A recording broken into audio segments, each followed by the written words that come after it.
Hello everyone, and welcome to 13 Hammer Times 62's LEGO Media Reviews. Today, as promised, we have the Minifigure Ultimate Sticker Collection.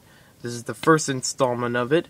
More than 1,000 reusable full-color stickers. And this dates back, it probably has sets up to about 2010. And even goes as far back as the 50s, 40s. There's lots of minifigures in here. I love this book. It's one of my favorites in my LEGO library. You can see a bunch of them on the side here. Ultimate Sticker Collection. You can see some more on the back. Retails for $12.99 as I bought it at Borders. You can also pick this up at stores such as Barnes & Noble or on their online websites. So let's take a look through. So in the back, you have all these pages of classic and somewhat modern LEGO minifigures. And all different themes such as Atlantis, Batman, Exo-Force, SpongeBob, let's see, Indiana Jones is in here, Adventurers. There's lots of different stickers, all big, all small, lots of different sizes. So much I can't even fit it in this video. Hold on a sec. I'm trying not to disrupt this too much, but still get enough view to look through the book. We got all these tiny ones, some with just heads, some are some of the hand-drawn ones used for themes such as pirates or castle or Lego City. Some of them are full minifigures or little scenes. I'll give you a closer look at some. You can see just the heads, or you can see a drawing right there. Look down in the corner at some. There's one on the top left that has a full set. There's the construction one, looks like a computer generated version, kind of like the ones you see on some of the Lego City books. So let's get to the actual big parts of the book itself. You have all these different sections with different themes, and they explain people within those scenes. We'll just give an example here. Airplane controller. There's a lot to see in Lego City. The airport is always busy with tourists, so airplanes need to be directed. And always on the top of each section they have a little thing about the actual theme. Lego City. There is a fire in Lego City. Firefighters rush to the scene with their fire truck. The powerful hoses shoot water over the flames to put out the fire. Many people look on as the men get to work saving lives. And here we are, we have the firefighters putting out some fire in this building. In this section we have lots of range of Lego City characters, Coast Guard, pilots, airplane workers, construction workers. They even have trains in here, and they feature some really cool Lego sets and Lego models you've probably seen before in some of the Lego City commercials. So we have things such as Castle. We got pirates. Even for general characters, they might even have little facts. This pirate is using a telescope to spy on her enemies and make sure nobody reaches the treasure before her. So lots of the writing in here is based for kids. It's simple to read. Still gets to the point of different characters. Now in this section I thought it was interesting. They call it Lego Space. And at the time of making this book they had Space Police. So they show the Galactic Enforcer. A bunch of the minifigures. The space, and they even show some older ones, Insectoid and Mars Mission. The Insectoids are a group of aliens that look like insects. They drive amazing vehicles such as the Bi-Wing Blaster and the Arachnoid Starbase. For those of you fans who think, or maybe considering about the Galaxy Squad for this, for 2011, I mean 2013, what year am I in? Those of you who are considering, you know, we know the set names for 2013.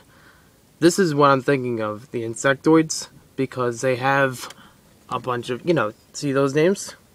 Biwing, arachnoid, they're insects, relatively, or insect-based. I like how for the adventurers, they brought back not only Oriental Expedition, but the original adventurers with these characters. And they have a few from Oriental Expedition with the sets. That was around 2003. LEGO Agents, we'll be getting into that quite a bit this week. And here is a look at some of the characters from there. And a good variety of characters. There's the ones from 2008, 2009. LEGO Exoforce is going back to 2006. So if you wanted to know recent history about LEGO sets and themes that you might have just missed, this has a good collection of the minifigures from it. And even some of them show you the origins. This one says Underground, but in this corner we have all these Rock Raiders. It's kind of interesting because they show each of their names just as they were when Rock Raiders came out. The Power Miners don't really have names, except the Rock Monsters each do for the different colors, types. Here's one I want to show you from this page. I'll try to fit it in the video. There we go. The Chief is the oldest, wisest, and most experienced Rock Raider. He has one artificial arm after an accident on Pluto. Now that's a fact I never really would have known from the sets. Number one, he was not available in a set, he was available as a collectible minifigure. And you look back at my flashback videos, you'll see that. I wouldn't have known about his blue arm. I just thought it was a weird color, but I didn't know if it was artificial or anything. We also have Aqua Raiders. They all have the same name, Aqua Raider Diver, because there was never really, again, there were never really names for them, like there was Power Miners. They have just regular titles. We got Batman in here. This is spanning from 2006 to 2008 as far as the minifigures. So yes, this book mainly consists of minifigures. If you like the collectible minifigures and just LEGO minifigures in general, this is a good book to have to look at older ones and in high resolution too. You know, I saw the Adventurers earlier in here, and they're in perfect condition. They look like they're new. They have Atlantis. I have lots of Star Wars. There is actually a Star Wars character encyclopedia I might want to consider getting if it's still around, and the Batman one. I would like to get those for the purpose of the minifigures. They're exclusive, and then Ninjago one. There's that too. Lego Harry Potter. I see they have a mix of the most recent. Actually, the Harry Potter most recent ones in here would probably be around 2008 or 2007. Somewhere in those years when Harry Potter was big among LEGO fans. And they still have some classic ones such as Lord Voldemort, Professor Snape. And I know these have been around since year one of, you know, Sorcerer's Stone, but these are all skin toned. Let's look back. I want to show you also in Star Wars, these minifigures are also in skin tone. You don't see any of the classic yellow ones. LEGO Indiana Jones, there's a couple characters in here. And this goes as far, pretty much through all of the years of Indiana Jones. So you can see the most recent sets up there. At least for minifigures. And the last page was a little bit for SpongeBob. Not many characters are varied for SpongeBob. You know, we have lots of expressions for some of them. So they just pick the main ones that everybody knows.